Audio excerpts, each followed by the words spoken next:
Hey, salut à tous, bienvenue pour la review du scan 687, les adieux d'Obito, j'ai envie d'appeler ce scan. Je sais pas du tout comment il s'appelle en vrai, fais voir, je vais regarder, attendez. Il s'appelle Tu seras. Ok, d'accord. Enfin bref, donc moi je le rappelais les adieux d'Obito. Alors rappelez-vous, Obito s'est pris une espèce de pic d'os là, hein, de Kaguya, en voulant défendre donc Naruto et Sasuke. De plus, il a utilisé son Kami une dernière fois pour sauver Kakashi, qui lui aussi avait un pic qui lui était destiné. Donc on se doute que Obito va mourir. Alors le pouvoir de Kaguya est assez spécial, j'ai envie de dire. À chaque fois que vous êtes piqué par cette espèce d'os, vous vous décomposez carrément. C'est pas un pic ordinaire qui pourrait faire un trou dans le ventre par exemple, ou autre chose.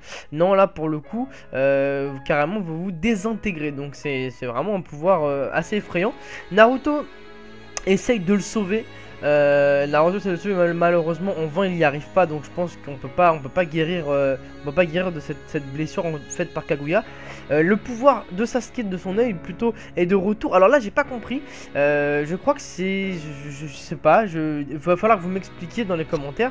En tout cas il se téléporte, enfin je sais pas s'il se téléporte ou s'il arrive à une vitesse incroyable, mais en tout cas il arrive juste derrière Kaguya, voilà, pour lui mettre un Chidori. Malheureusement elle arrive à esquiver et elle se retrouve dans les airs, puisque oui c'est vrai que Kaguya peut l'éviter dans les airs. Donc j'ai pas compris pourquoi il disait que son pouvoir était revenu et d'un coup on le voit à côté d'elle. Je sais pas s'il s'est téléporté, je sais pas. Donc laissez-moi dans les commentaires votre avis sur ça. Quoi qu'il en soit, Sasuke va le suivre avec son Susanoo volant, puisque rappelez-vous maintenant son Susanoo a des ailes. Il va suivre donc pour combattre Kaguya dans les airs, et pendant ce temps là donc on voit Obito qui commence à mourir et qui exprime ses regrets. Alors c'est vrai que c'est vraiment une fin de scan émouvant quand même, même si comme je l'avais dit il y a très longtemps, j'avais prévu que Obito allait retourner sa veste et allait devenir du côté des gentils, et j'avais dit que ça allait m'énerver. Alors c'est vrai que ça m'énerve franchement, les méchants qui redeviennent gentils et qui disent oui je regrette tout. En l'occurrence là on parle d'Obito, donc Obito c'est Tobi, qui est le méchant principal depuis je ne sais combien de millions d'épisodes de Naruto. Donc c'est vrai que le voir redevenir gentil, ça m'a quand même vraiment saoulé, mais je dois quand même avouer que lorsque je lis ce scan, voilà, c'est quand même vachement émouvant et j'ai du mal à lui en vouloir. Voilà, donc il repense un petit peu à tout, il repense donc jeune Obito à Rin, hein, parce que vous le savez, toute cette histoire de Tobi part de Rin.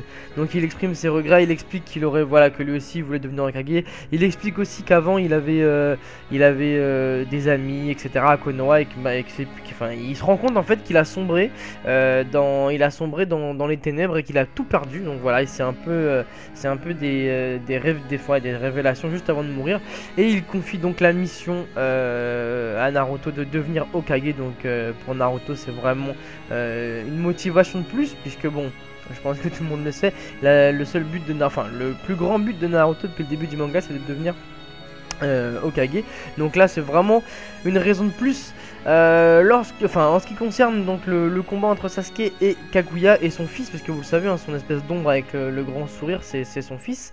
Donc ils sont en train de se battre en l'air, voilà, et il arrête pas de se moquer d'Obito, justement ce fameux fils. Il arrête pas de se moquer de lui, de l'insulter, ce qui rend Naruto très énervé.